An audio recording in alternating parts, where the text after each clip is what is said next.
당신이 매일 하고 있는 평범한 습관 중에 수명을 10년이나 단축시킬 수 있는 위험한 것이 있다면 믿으시겠습니까? 안녕하세요. 저는 내과 전문의 김현수입니다. 오늘 여러분께 들려드릴 이야기는 제가 35년간 수많은 환자들을 진료하면서 발견한 충격적인 사실에 관한 것입니다.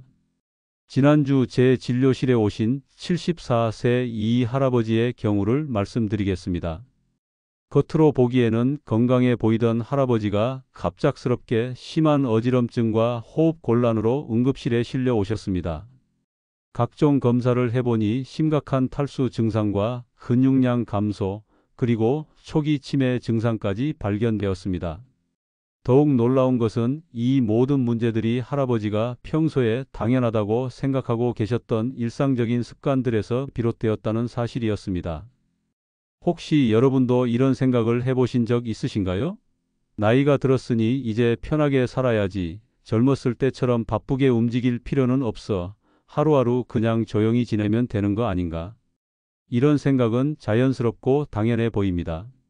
하지만 제가 수십 년간 환자들을 진료하면서 깨달은 것은 노년기에 우리가 편하다고 여기는 많은 습관들이 오히려 건강을 심각하게 해치고 있다는 충격적인 사실입니다. 특히 60대 후반에서 70대로 접어들면서 일어나는 신체적 변화를 제대로 이해하지 못하고 잘못된 생활 패턴을 유지하면 건강한 노후는커녕 생명까지도 위험해질 수 있습니다. 많은 분들이 단순히 나이 들어서 그런 거라고 넘겨버리는 증상들이 사실은 잘못된 생활 습관의 결과인 경우가 대부분입니다. 예를 들어 하루 종일 텔레비전 앞에 앉아 계시는 것을 당연하게 여기시는 분들이 많습니다. 퇴직하고 나서 특별히 할 일이 없으니 집에서 편안히 쉬는 것이 자연스럽다고 생각하시죠. 하지만 이런 습관이 실제로는 심혈관 질환의 위험을 크게 높이고 근육량을 급격히 감소시키며 심지어 치매 발병 가능성까지 증가시킨다는 사실을 아시는 분은 많지 않습니다. 또한 목이 마르지 않으니 물을 많이 마실 필요가 없다고 생각하시는 분들도 계십니다. 젊었을 때는 갈증을 느껴야 물을 마셨으니 지금도 그렇게 하면 된다고 여기시는 거죠. 하지만 나이가 들면서 갈증을 느끼는 능력 자체가 둔화되기 때문에 같은 방식으로 수분을 섭취하면 심각한 탈수 상태에 빠질 수 있습니다. 사회적 활동에 대해서도 마찬가지입니다. 나이 들면 혼자 있는 게 편하고 사람들과 어울리는 것이 귀찮아지는 것은 자연스러운 일이라고 생각하시는 분들이 많습니다. 하지만 이런 사회적 고립이 단순한 외로움을 넘어서 면역력 저하, 우울증, 그리고 각종 질병의 위험을 크게 높인다는 사실은 잘 알려져 있지 않습니다. 영양 관리 측면에서도 많은 오해가 있습니다. 나이 들면 입맛이 없어지고 소화도 잘 안 되니 간단하게 먹어도 된다고 생각하시는 분들이 계십니다. 혼자 사시는 경우에는 더욱 그렇죠. 하지만 노년기야말로 균형 잡힌 영양 섭취가 가장 중요한 시기입니다. 잘못된 식습관은 근육량 감소를 가속화하고 면역력을 떨어뜨리며 각종 만성질환의 위험을 높입니다. 마지막으로 목적의식에 대한 문제도 있습니다. 은퇴 후에는 특별한 목표나 꿈을 가질 필요가 없다고 생각하시는 분들이 많습니다. 그저 하루하루 무사히 지내면 된다고 여기시죠. 하지만 이런 목적의식의 상실이 우울증, 인지기능 저하, 그리고 전반적인 건강 악화로 이어질 수 있다는 사실을 아시는 분은 드뭅니다. 제가 오늘 이런 이야기를 시작하는 이유는 여러분에게 겁을 주려는 것이 아닙니다. 오히려 희망적인 메시지를 전하고 싶습니다. 이런 잘못된 습관들을 알고 개선한다면 70대, 80대에도 충분히 건강하고 활기찬 삶을 살 수 있다는 것을 말씀드리고 싶습니다. 실제로 제가 진료하는 환자분들 중에는 80이 넘으신 분들도 꾸준한 운동과 사회활동을 통해 젊은 사람들보다도 더 건강한 삶을 영위하시는 분들이 많습니다. 이분들의 공통점은 나이에 맞는 올바른 생활 습관을 실천하고 계신다는 것입니다. 노년기 건강관리는 단순히 병을 예방하는 차원을 넘어서 삶의 질을 높이고 행복한 노후를 보내기 위한 필수 조건입니다. 건강한 몸과 마음이 있어야 가족과의 소중한 시간도 제대로 즐길 수 있고 평생 해보고 싶었던 일들에도 도전할 수 있습니다. 지금부터 제가 들려드릴 내용들은 모두 실제 임상 경험과 의학적 근거에 바탕을 둔 것들입니다. 복잡한 이론보다는 일상생활에서 바로 실천할 수 있는 구체적이고 실용적인 방법들을 중심으로 말씀드리겠습니다. 여러분의 건강하고 행복한 노후를 위한 이 소중한 여정을 함께 시작해 보시겠습니까? 그럼 이제 구체적으로 어떤 습관들이 노년기 건강을 해치는지 하나씩 살펴보겠습니다. 가장 먼저 말씀드리고 싶은 것은 장시간 앉아서 생활하는 습관입니다. 여러분은 지금 어떤 자세로 이 이야기를 듣고 계신가요? 아마 대부분 편안한 의자나 소파에 앉아 계실 겁니다. 퇴직 후에는 특별히 움직일 일도 없고 집에서 텔레비전 보며 휴식을 취하는 것이 당연하다고 생각하시죠. 하지만 이런 생활 패턴이 얼마나 위험한지 정확히 아시는 분은 많지 않습니다. 우리 몸은 움직이도록 설계되어 있습니다.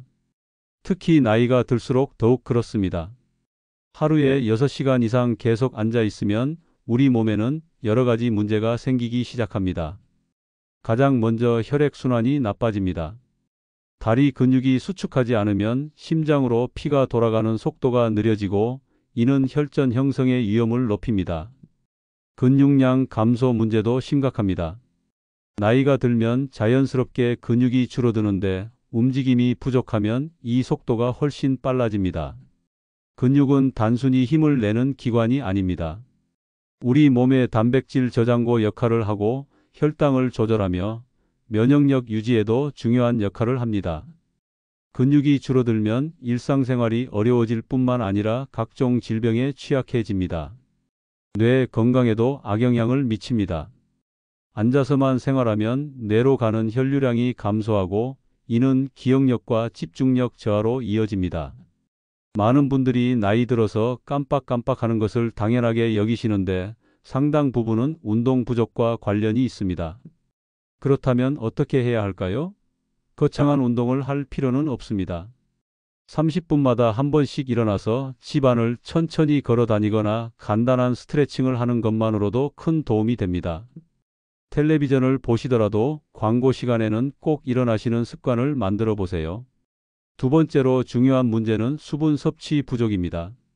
많은 어르신들이 목이 마르지 않으니 물을 많이 마실 필요가 없다고 생각하십니다. 하지만 이는 큰 착각입니다. 나이가 들면 갈증을 느끼는 능력 자체가 둔해집니다. 목이 마르다고 느낄 때는 이미 몸에서 수분이 많이 부족한 상태인 경우가 많습니다. 우리 몸의 70%는 물로 이루어져 있습니다. 나이가 들수록 이 비율이 줄어들기 때문에 더욱 주의해서 수분을 보충해야 합니다. 수분이 부족하면 혈액이 끈적끈적해져서 심장에 부담을 주고 뇌로 가는 혈류도 감소합니다. 이는 어지럼증, 기억력 저하, 심지어 의식 잃음까지 유발할 수 있습니다. 신장 기능에도 심각한 영향을 미칩니다. 수분이 부족하면 노폐물을 제대로 걸러내지 못하고 요로 감염의 위험도 높아집니다. 변비도 심해지고 피부가 건조해져서 상처가 잘 낫지 않게 됩니다. 하루에 얼마나 물을 마셔야 할까요? 일반적으로 체중 1kg당 30ml 정도가 적당합니다. 60kg이신 분이라면 하루에 1리터 800ml, 즉 큰 물병으로 4병 정도입니다. 한 번에 많이 마시기보다는 조금씩 자주 마시는 것이 좋습니다. 아침에 일어나자마자 한 컵, 식사 전에 한 컵씩 마시는 습관을 들이시면 도움이 됩니다. 세 번째 문제는 사회적 고립입니다. 은퇴 후에 집에만 있다 보면 자연스럽게 사람들과의 만남이 줄어듭니다. 배우자와 사별하신 분들은 더욱 그렇죠. 처음에는 혼자 있는 것이 편하다고 느끼실 수도 있습니다. 하지만 이런 고립 상태가 계속되면 건강에 심각한 악영향을 미칩니다. 사람은 사회적 동물입니다. 다른 사람들과의 교류는 우리 뇌에 중요한 자극을 줍니다. 대화를 나누고 감정을 공유하고 함께 웃고 우는 경험들이 모두 뇌 건강에 도움이 됩니다. 이런 자극이 부족하면 인지 기능이 급격히 떨어질 수 있습니다. 외로움은 스트레스 호르몬의 분비를 증가시킵니다. 이는 면역력을 떨어뜨리고 염증 반응을 증가시킵니다. 실제로 사회적으로 고립된 노인분들은 감기에 더 자주 걸리고 상처도 더 늦게 낫는다는 연구 결과들이 있습니다. 우울증의 위험도 크게 높아집니다. 혼자 있는 시간이 길어지면 부정적인 생각에 빠지기 쉽고 이는 우울감으로 이어집니다. 우울증은 단순한 기분 문제가 아닙니다. 식욕 부진, 수면 장애, 면역력 저하 등 전신적인 건강 문제를 일으킬 수 있습니다. 해결 방법은 의외로 간단합니다. 꼭 거창한 모임에 참여할 필요는 없습니다. 매일 동네 한 바퀴 산책하면서 이웃들과 인사를 나누는 것부터 시작하세요. 일주일에 한 번 정도는 가족이나 친구들과 만나는 시간을 만들어 보세요. 요즘은 화상 통화도 쉽게 할 수 있으니 멀리 사시는 자녀들과도 자주 연락할 수 있습니다. 네 번째 문제는 영양 불균형입니다. 나이가 들면 입맛이 없어지고 혼자 사시는 경우에는 식사 준비가 귀찮아집니다. 그래서 간단한 음식으로 때우거나 매일 비슷한 반찬만 드시는 분들이 많습니다.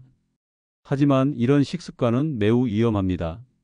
노년기야말로 영양 관리가 가장 중요한 시기입니다.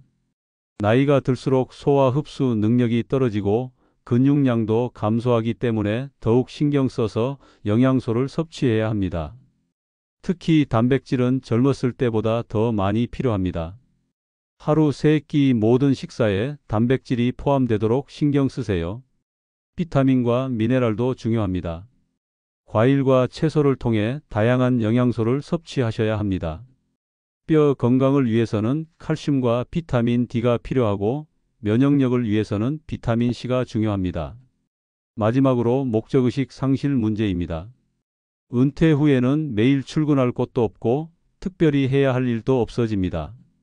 그저 하루하루 시간을 보내며 사는 것이 자연스럽다고 생각하실 수 있습니다. 하지만 이런 무목적한 생활은 정신적, 신체적 건강에 모두 악영향을 미칩니다. 목적의식이 있어야 하루하루에 활력이 생깁니다. 아침에 일어날 이유가 있고 오늘 해야 할 일이 있으면 자연스럽게 움직이게 됩니다.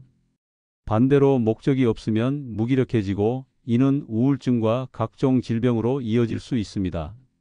꼭 거창한 목표일 필요는 없습니다. 화분에 꽃을 키우거나 손주들에게 옛날 이야기를 들려주거나 동네 어르신들과 함께 운동하는 것도 훌륭한 목적이 될 수 있습니다. 중요한 것은 내가 누군가에게 도움이 되고 의미 있는 일을 하고 있다는 느낌을 갖는 것입니다.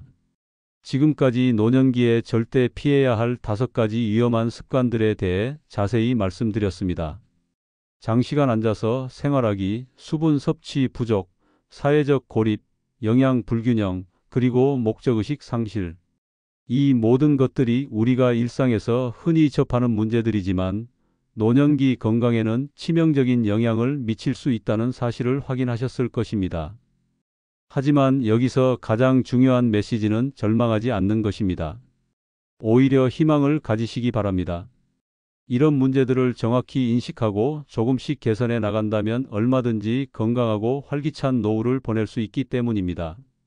실제로 제가 35년간 진료하면서 만난 80대, 90대 환자분들 중에도 이런 생활 습관을 개선하신 후 건강이 눈에 띄게 좋아지신 분들이 정말 많습니다. 얼마 전 제 진료실에 오신 82 세박 할머니의 사례를 말씀드리겠습니다. 할머니는 남편과 사별하신 후 3년 동안 집에만 계시면서 거의 움직이지 않고 지내셨습니다. 하루 종일 텔레비전만 보시고 물도 거의 마시지 않으시고 식사도 간단한 것으로만 때우셨죠.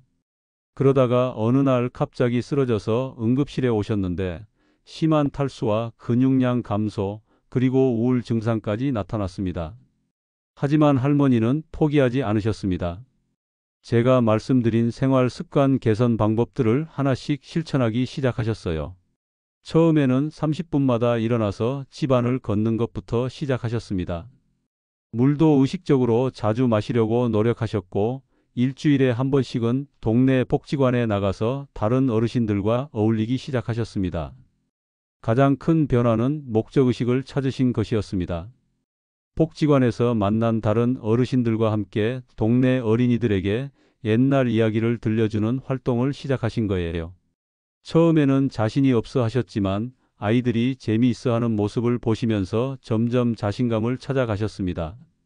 그 결과 지금은 어떠실까요? 1년이 지난 지금 할머니는 완전히 다른 사람이 되셨습니다. 체중도 정상으로 돌아오셨고 우울 증상도 사라졌으며 무엇보다 표정이 밝아지셨어요. 할머니는 제게 이렇게 말씀하셨습니다. 의사 선생님이 알려주신 방법들을 하나씩 따라 하다 보니 삶이 완전히 바뀌었어요. 이제는 매일 아침 일어나는 것이 즐겁습니다. 이처럼 변화는 가능합니다. 하지만 하루아침에 모든 것을 바꾸려고 하면 오히려 부담스럽고 금세 포기하게 됩니다.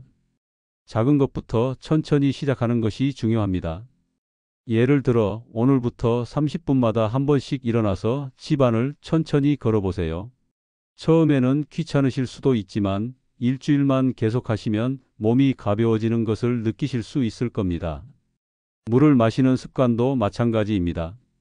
아침에 일어나자마자 물 한 컵, 식사 30분 전에 물 한 컵씩 마시는 것부터 시작해 보세요.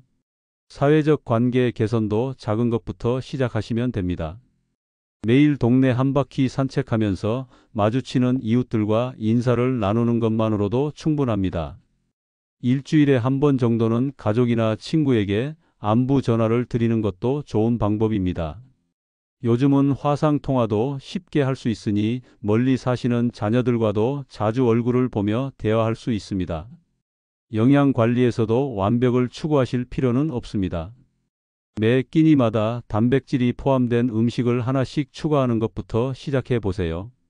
계란, 두부, 생선, 닭가슴살 등 간단한 것들로도 충분합니다. 과일과 채소도 하루에 한두 가지씩이라도 꾸준히 드시려고 노력해 보세요. 목적의식을 찾는 것도 거창할 필요가 없습니다. 화분에 꽃을 키우거나 일기를 쓰거나 손주들에게 전화를 드리는 것도 훌륭한 목적이 될 수 있습니다. 중요한 것은 매일 아침 일어났을 때 오늘 내가 해야 할 일이 있다는 느낌을 갖는 것입니다. 많은 분들이 나이 들어서 뭘 시작하기에는 너무 늦었다고 생각하십니다. 하지만 절대 그렇지 않습니다. 제가 진료하는 환자분들 중에는 70대에 새로운 취미를 시작하신 분들도 계시고 80대에 봉사활동을 시작하신 분들도 계십니다. 나이는 숫자에 불과합니다. 중요한 것은 마음가짐과 의지입니다. 또한 혼자서 모든 것을 해결하려고 하지 마시기 바랍니다. 가족들과 상의하시고 필요하다면 의료진의 도움도 받으세요. 지역 보건소나 노인복지관에서 제공하는 다양한 프로그램들도 적극적으로 활용하시기 바랍니다. 많은 지역에서 노인 건강교실, 운동 프로그램, 영양 상담 등 유익한 서비스들을 제공하고 있습니다. 건강한 습관을 만들어가는 과정에서 가장 중요한 것은 완벽함이 아니라 꾸준함입니다. 가끔 계획대로 되지 않더라도 괜찮습니다. 하루 이틀 빠뜨렸다고 해서 모든 것을 포기할 필요는 없어요. 다시 시작하면 됩니다. 중요한 것은 포기하지 않고 계속 노력하는 마음입니다. 기억하세요. 건강한 노년은 운이 아니라 선택입니다. 매일매일 우리가 하는 작은 선택들이 모여서 미래의 건강을 만들어갑니다. 편안함만을 추구하는 선택을 할 것인지 아니면 조금은 불편하더라도 건강을 위한 선택을 할 것인지는 모두 여러분에게 달려 있습니다. 오늘부터 당장 시작하세요. 지금 이 순간이 바로 여러분의 건강한 노후를 위한 첫 걸음을 내딛기에 가장 좋은 때입니다. 10년 후, 20년 후에 여러분이 오늘의 선택에 감사해야 할 것입니다. 여러분 모두가 건강하고 행복한 노후를 보내시기를 진심으로 바랍니다. 오늘 말씀드린 내용들이 여러분의 삶에 작은 변화라도 가져다 줄 수 있다면 의사로서 이보다 더 큰 보람은 없을 것 같습니다. 앞으로도 여러분의 건강한 노후를 위해 유익한 정보들을 지속적으로 전해드리겠습니다. 오늘 이야기가 도움이 되셨다면 구독과 좋아요 버튼을 눌러주시고 댓글로 여러분의 생각이나 경험을 나눠주시면 감사하겠습니다. 특히 오늘 말씀드린 5가지 습관 중에서 여러분이 가장 개선하고 싶은 부분이 무엇인지 또는 실제로 시도해 보신 경험이 있으시다면 댓글로 들려주세요. 여러분의 이야기는 다른 분들에게도 큰 도움과 용기가 될 것입니다. 건강한 습관으로 10년은 더 젊게, 20년은 더 행복하게 사시는 그날까지 내과 전문의 김현수가 항상 여러분과 함께 하겠습니다. 감사합니다.